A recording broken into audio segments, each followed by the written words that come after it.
Hola, ¿cómo están? Bienvenidos a este nuevo programa de reinicio de una nueva temporada de Entérate y todo esto en virtud de lo que está ocurriendo en Venezuela. En este reinicio de temporada vamos a conversar con el contraalmirante Carlos Tamayo, quien tuvo una presencia importante durante 2 años durante el gobierno del fallecido presidente Hugo Chávez. Entre los múltiples cargos que ejerció estuvo el de director de armas de la Fuerza Armada Nacional y es el hombre que aparece justo años después detrás de Pedro Carmona Estanga cuando se dio el golpe contra el fallecido presidente. Así que imagínense ustedes la carga de experiencia, no solamente profesional, sino también dentro de la historia venezolana con respecto a todo lo que está ocurriendo en los últimos 48 días a raíz pues de la declaratoria de Estados Unidos como organización terrorista del Cártel de los Soles y a quien señalan como jefe de la misma a Nicolás Maduro. Esta es la conversación que vamos a mantener en el día de hoy en una situación que ustedes saben cambia minuto a minuto en algunos casos, horas por horas y días por días. Bienvenido al contraalmirante Carlos Tamayo. Y bueno, la primera pregunta es lo que está ocurriendo ahora mismo en Venezuela, en Caracas sobre todo, y ¿cómo ve usted esa actuación de Padrino López? Que están haciendo es un circo realmente ahí, tratando de amedrentar a la población venezolana. Sin embargo, haciendo la comparación de poderes militares entre ambos países, no se puede hacer. En época de democracia nunca tuvimos una hipótesis de guerra contra un país tan poderoso como Estados Unidos. O sea, no tiene sentido. Además de que evidentemente la población nuestra venezolana es una población radical, autosuicida, como ciertos grupos islamistas o budistas, etcétera.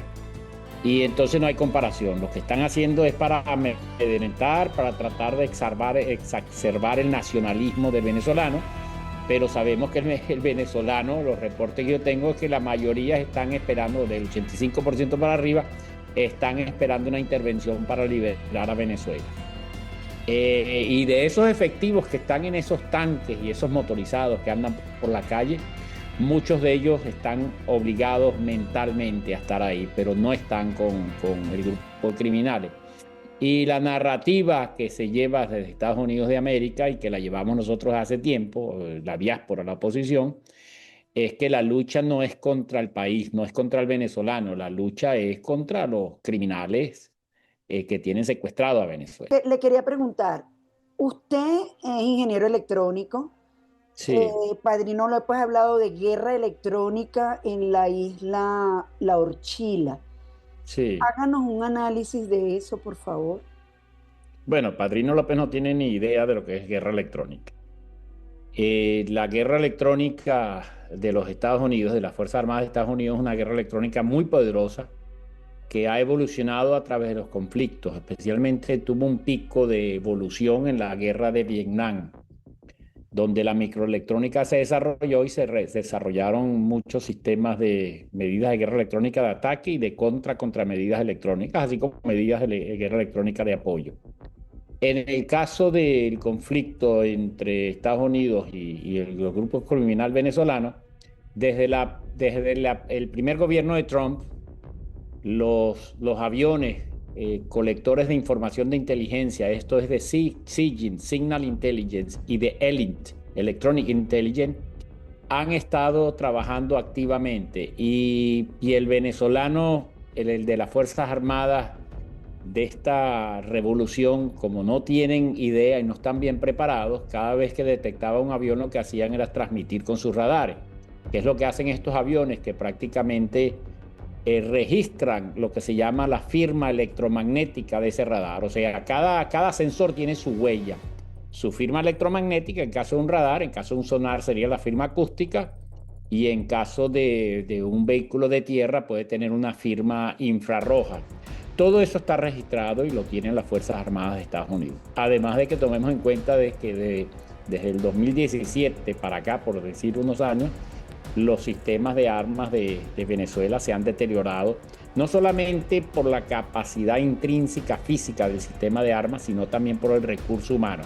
O sea, yo puedo tener un radar que es muy bueno, pero si mi recurso humano no está calificado, eso hace que el sistema en general sea deficiente.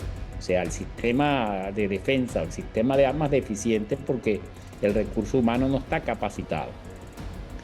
Y mi teoría es, o mi escenario es que en caso de una intervención, lo primero que va a pasar es la guerra invisible de guerra electrónica. Esto es, todos los sensores del enemigo cegados o neutralizados. Inclusive Estados Unidos tiene un avión que es muy poderoso que se llama Growler, que es un avión de guerra electrónica donde si las fuerzas de Maduro iluminan con su radar a este avión manda lo que se llama un misil a caballo, que se llama Strike, que es un misil que cabalga sobre la radiación de ese radar e impacta al radar.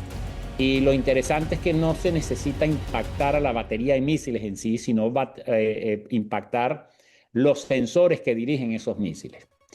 Pero, sin embargo, esto no hay comparación en tablas de combate entre ambas fuerzas porque ya así tuviesen 100% operativas y con un recurso humano calificado, las Fuerzas Armadas de Venezuela, no estamos en capacidad. Sería una locura enfrentarse a unas Fuerzas Armadas tan eficientes, tan adiestradas y en continua actividad como las Fuerzas Armadas de Estados Unidos. O sea que desde el punto de vista de guerra electrónica, Padrino lo que está haciendo es un bufo con las palabras que dice, porque sé que no tiene ni noción lo que es eso, lo que hace repetir como un loro lo que le dirá a alguien, otra persona, otro oficial que tampoco tienen noción.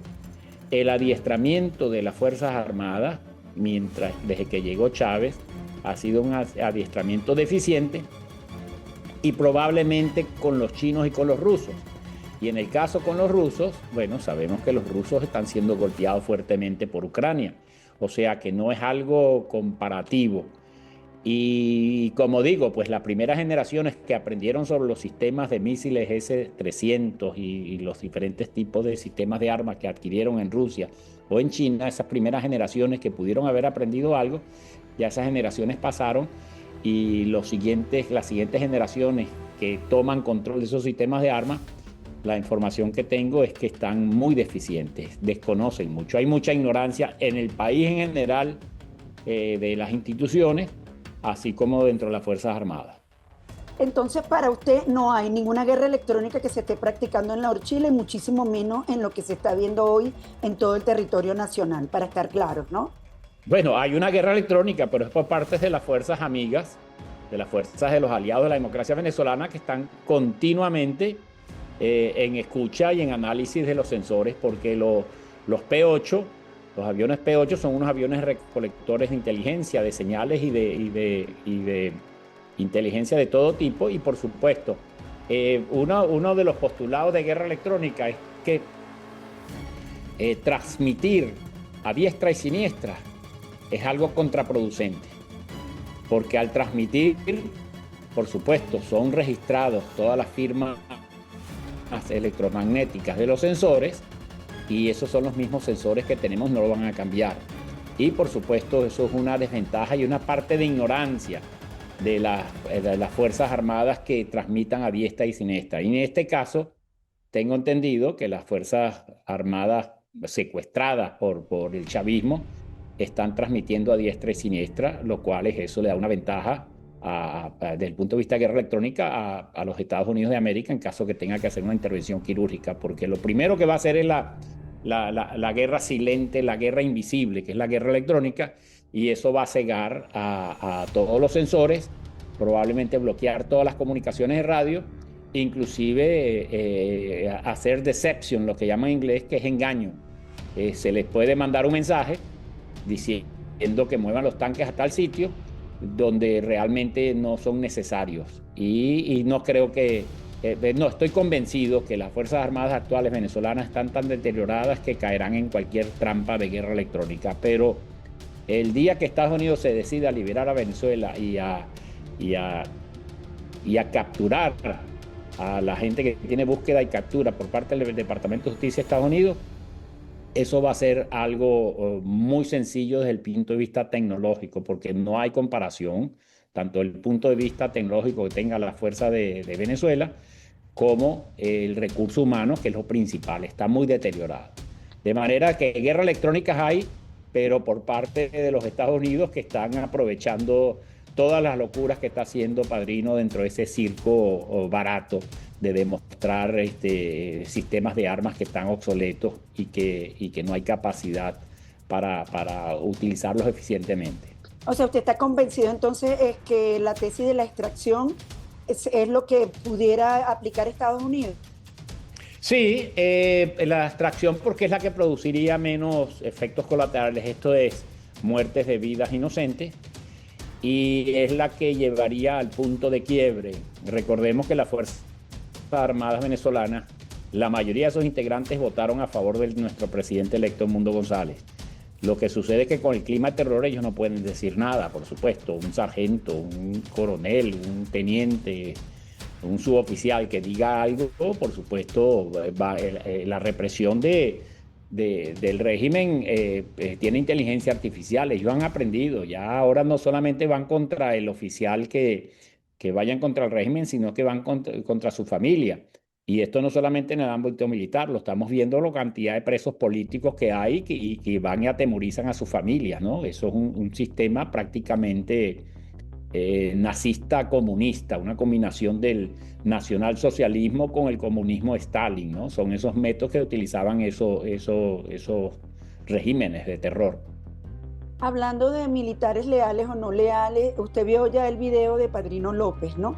Donde hoy prácticamente en Fuerte Tiuna se está burlando de los falsos positivos, lo que ellos llaman falsos positivos con respecto a Brigner, que es el piloto presidencial, que aunque dice que Sí, está por ahí, no ha mostrado el video, pero sí mostró a Sánchez Villegas, si no me equivoco, o Suárez Villegas, sí, que es sí. el de la aviación.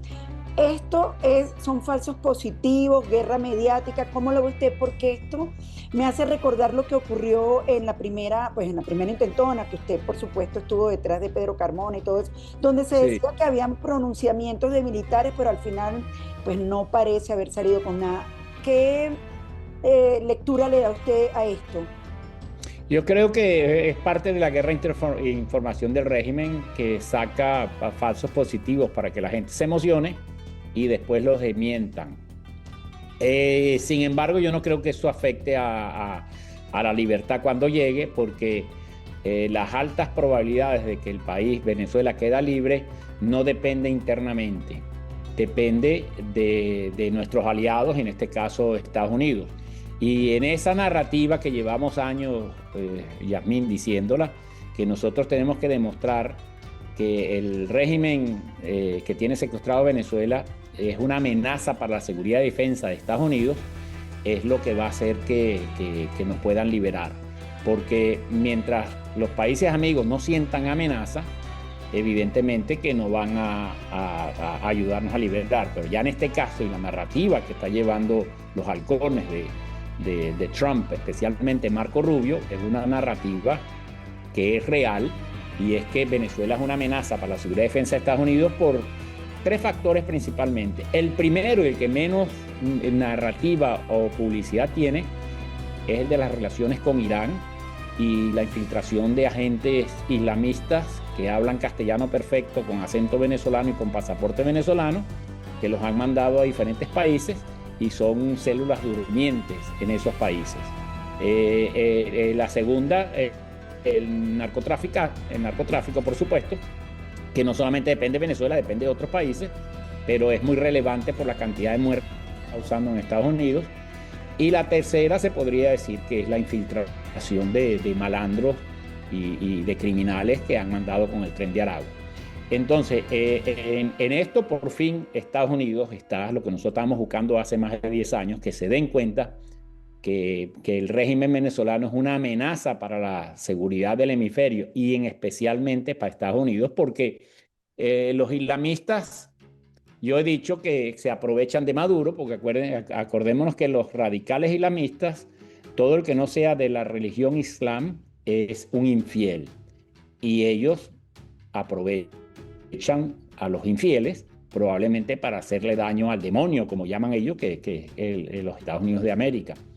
Y en eso han utilizado a un tonto útil como Maduro y su régimen para infiltrar gente en Estados Unidos que no sabemos cuándo cualquiera de ellos se pone un chaleco con explosivos caseros, se mete en un centro comercial en Estados Unidos y se hace estallar y causa muerte de 50, 100 personas, etc. Esa es una amenaza real y presente en Estados Unidos. La amenaza de droga también es real y presente, y los malandros del Tren de Aragua los están capturando, pero todavía hay muchos en Estados Unidos que se mantienen de bajo perfil, pero en cualquier momento les sale su instinto criminal y asesinan a inocentes en Estados Unidos. Entonces lo importante es, y que estamos los venezolanos, tenemos que seguir con esa narrativa, es que ya los Estados Unidos de América ya están conscientes de que el régimen es una amenaza para la seguridad y defensa de Estados Unidos. Y en esto es muy importante, y ya se está haciendo, que hay que mostrarle a la opinión pública americana, que tiene mucho peso, que el caso de este régimen es una amenaza, y darles a entender que no es Venezuela. No somos los venezolanos los que somos una amenaza. Es este grupo de criminales que son más fuertes inclusive que Pablo Escobar, porque Pablo Escobar intentó controlar la política de Colombia y hasta tratar de poner un presidente que sea afín a él, y no lo logró. Pero en el caso de Venezuela, tienen todo el poder del Estado al servicio de esos criminales. O sea, tienen secuestrado a un país como Venezuela. En todo esto, bueno, usted que formó parte y obviamente tiene contactos, ¿cómo describiría a Padrino López? Hay unos que le dicen que es el guachimán del narcotráfico. ¿Qué tiene usted que decir de este personaje? Bueno, un fenómeno es que cuando la gente está en el poder, y un poder no democrático, se rodea de aduladores. Estos aduladores no le hacen ver la realidad y lo tienen engañado. Y tanto Maduro como Padrino, como Diosdado y todos esos secuaces, ellos están rodeados por una serie de aduladores que les hacen creer que ellos mantienen el control totalmente. Esto hay un ejemplo de una película sobre Hitler, que Hitler tenía a los soviéticos a 2 cuadras y todavía estaba soñando con mandar tal batallón, y ninguno de los generales se atrevía a decirle la realidad. Hasta que, por supuesto, se suicidó cuando se dio cuenta de la realidad, y bueno, ya sabemos la historia, que los soviéticos por un lado y los aliados por otro lado invadieron a Alemania completamente. Entonces, en el caso de Venezuela pasa lo mismo. Por lo que yo veo y el lenguaje corporal de ellos, además de que están asustados, también están autoengañados, que ellos creen que con esos tanques T-72 obsoletos que están volando a diestra y siniestra en la guerra de Ucrania, que son unos tanques obsoletos y con un defecto, porque al meterle un misil antitanque, el depósito de municiones que está cerca de la misma torreta, la torreta sale volando por los aires, y también con los misiles S-300 antiaéreos que ya están obsoletos, y desde el punto de vista de guerra electrónica fácilmente son atacados y son vulnerables por la guerra electrónica de una fuerza armada como Estados Unidos, y con los otros sistemas que tienen unos cañones antiaéreos que montan en los barcos, donde las fragatas misilísticas Mariscal Sucre, que eran de cierta envergadura y equipos para su época muy avanzados, las destruyeron todas y las vendieron como chatarra, y lo que tenemos en la Marina prácticamente son patrulleros de altura, que no son buques de línea de combate. Y por la Fuerza Aérea, bueno, que los F-16 no tienen repuesto porque fueron bloqueados desde el 2005 por Estados Unidos como sanciones a Estados Unidos, de Estados Unidos a Venezuela, y lo que han hecho es canibalizarlo. Y los mismos los Sukhoi, que no hay dinero para comprar repuestos.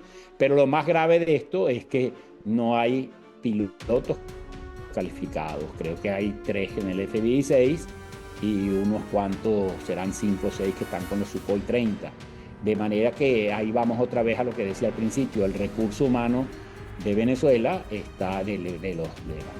recurso humano de los sistemas de defensa de Venezuela está descalificado y prácticamente eso no va a ser una guerra entre fusiles y bayonetas, cuerpo a cuerpo. Eso va a ser una guerra primero electrónica y después una guerra de precisión, donde se causen efectos psicológicos que se produzca el punto de quiebre y la mayoría de los militares que no están con el régimen de una vez se volteen, y los que están con el régimen también se van a voltear porque van a salvar su alma, por decir así. Tienen muchos millones que perder y nadie se va a inmolar por Maduro.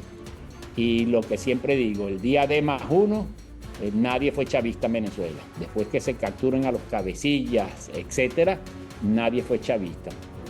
Uno de los peligros que yo veo para esta situación es que la historia ha demostrado que con tanta ira y resentimiento que han guardado los venezolanos hacia los jerarcas chavistas, ahí hay altas probabilidades que se produzcan linchamientos no controlados por el gobierno legítimo, en el caso que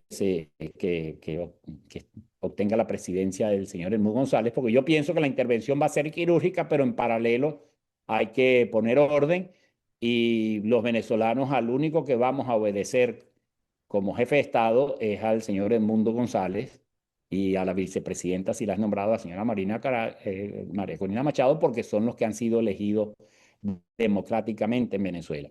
Pero allá hay un peligro que pueda suceder. Ya tenemos el ejemplo de Nepal, como la gente con tanto odio creado por el gobierno, bueno, se producen espontáneamente esos casos de linchamiento. Y con la rabia que tiene el venezolano, con tanto que ha sufrido, eso que no tiene electricidad, no tiene agua, $1 de sueldo mínimo, etcétera, ahí hay un gran peligro de linchamientos. Ya ha pasado en Venezuela, cuando cayó Pérez Jiménez pasó, en la caso de la Rumanía comunista con Ceausescu, recordamos que a Ceausescu que tenía el control absoluto del Estado, a Ceausescu le hicieron juicio sumario, a él y a su esposa lo fusilaron. No digo que eso vaya a pasar en Venezuela. Y más recientemente con Gaddafi, con el mismo Saddam Hussein, etcétera. Entonces, todo esto que estoy diciendo yo lo saben los chavistas, y por eso que están con esas caras tan asustados y haciendo ese circo barato de mostrar las tanquetas por Caracas y motorizados, etcétera. Pero contra una fuerza tan eficiente y adiestrada y tan inteligente como las fuerzas de Estados Unidos, no hay comparación con el caso de Venezuela, de manera que ese punto de quiebre se debe dar de una forma limpia, sin muchos daños colaterales, y comenzar a reconstruir a Venezuela una vez que el señor Edmundo González tome la presidencia legítima de Venezuela. Sí, definitivamente, bueno, usted está en uno de los convencidos de que esto va a ocurrir. Le voy a hacer una pregunta que le he hecho a todos, pero obviamente, ¿cuándo?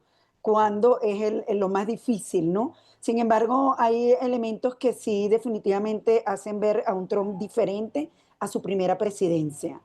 Y por supuesto un mensaje a los venezolanos porque definitivamente no creo que vaya a ser fácil procesar el cambio porque sí, hay mucha gente ya envenenada con tantos años de pobreza. Bueno, yo estoy convencido que hay altas probabilidades de que logremos salir del régimen, por lo que decía anteriormente, porque Estados Unidos está convencido que el régimen de estos criminales afecta a la seguridad y defensa de Estados Unidos. Además, otra cosa, sabiendo Trump que no es político, sino que es un empresario, él sabe que liberando a Venezuela y con todos los recursos que tiene Venezuela, las empresas de Estados Unidos y multinacionales de países aliados, pero principalmente las de Estados Unidos, pueden hacer unos contratos y unas inversiones ganar, ganar. Y ojo, digo siempre ganar, ganar, porque a veces cuando decimos esto salen los comunistas rancios europeos e iberoamericanos diciéndole que se van a robar todo el petróleo y van a quedar. No, hoy en día nadie se roba el petróleo, hoy en día se hacen contratos y se explota el petróleo. Las compañías petroleras multinacionales llevan tecnología, ayudan al país que tiene los recursos, pero también quedan, por supuesto, todos los réditos de esta explotación. Por eso digo que hay que hacer relaciones ganar, ganar. Entonces, a Estados Unidos le conviene porque el petróleo de Venezuela siempre tradicionalmente ha sido refinado en Estados Unidos por la cercanía y por la calidad de petróleo y por el tipo de refinerías que están hechos a la medida del petróleo venezolano, especialmente las del sur de Estados Unidos. Y después que a Estados Unidos le interesa tener un aliado confiable como lo era Venezuela. Nosotros fuimos aliados de Estados Unidos hasta que llegó Chávez. Y fuimos aliados confiables en toda la vida republicana de Venezuela. Inclusive en la Segunda Guerra Mundial el combustible venezolano movió un porcentaje muy alto de las naves aliadas en esa guerra. Tanto es así que los submarinos alemanes vinieron a hundir barcos en la costa venezolana en esa época. Y nosotros tradicionalmente los venezolanos siempre hemos sido amigos de Estados Unidos. Tanto es así que hasta da risa, tanto es así que somos amigos de Estados Unidos, que los mismos chavistas que roban y dicen que son antiimperialistas, después se vienen a Estados Unidos a vivir aquí. O sea que es una hipocresía totalmente, ¿no? Y un mensaje para los venezolanos: que tengamos fe, en paralelo todos los que estamos en la diáspora estamos trabajando para esta narrativa. Ya estamos muy contentos porque Estados Unidos ya considera, el gobierno de Estados Unidos de América ya considera que Venezuela es una amenaza, y eso era una labor que estamos haciendo nosotros desde hace años. Y sabemos que las probabilidades de salir del régimen internamente de Venezuela son muy bajas. Nosotros necesitamos ayuda del exterior y eso no debe preocuparnos a nosotros de que estamos perdiendo nuestra nacionalidad o estamos perdiendo territorio, porque eso ha sucedido. Los franceses, cuando estaban ocupados por los nazis, pedían a gritos que los aliados los liberaran, y cuando Estados Unidos y el Reino Unido desembarcaron en Normandía y entraron en París en agosto del 44, estaban los franceses con banderitas americanas y banderitas francesas e inglesas ayudando. Y esos países que ayudaron a rescatar a Francia no se quedaron con territorio francés. O sea que si los Estados Unidos y los aliados de Hispanoamérica nos ayudan, no están pretendiendo quedarse con nuestros recursos ni con nuestras partes de territorio. Y a los venezolanos, entonces, paciencia.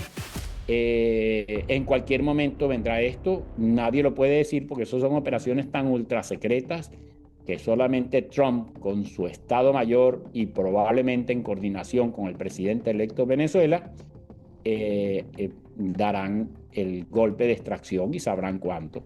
Mientras tanto, el régimen chavista lo que hace es desgastarse con esos ejercicios de parapeto, con ese circo. Lo que están es desgastándose porque viene el lobo y no ha llegado llegará el lobo y va a llegar, y cuando va a llegar los va a agarrar desprevenidos.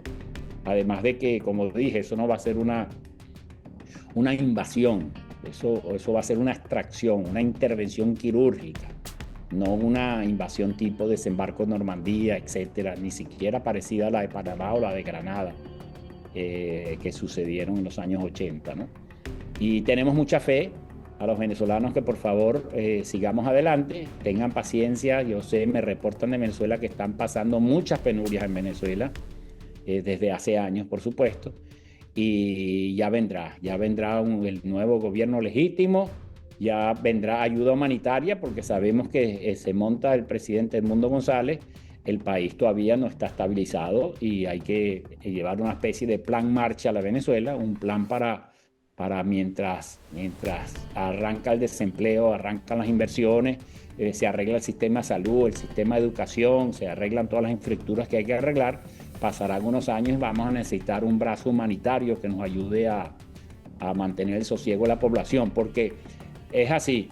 Si en 10 días o 2 semanas después no se ve mejoría, ahí va a estar la izquierda mundial y los chavistas que se hayan logrado escapar a decir que todos los problemas de Venezuela son producto del Mundo González en los últimos 10 días.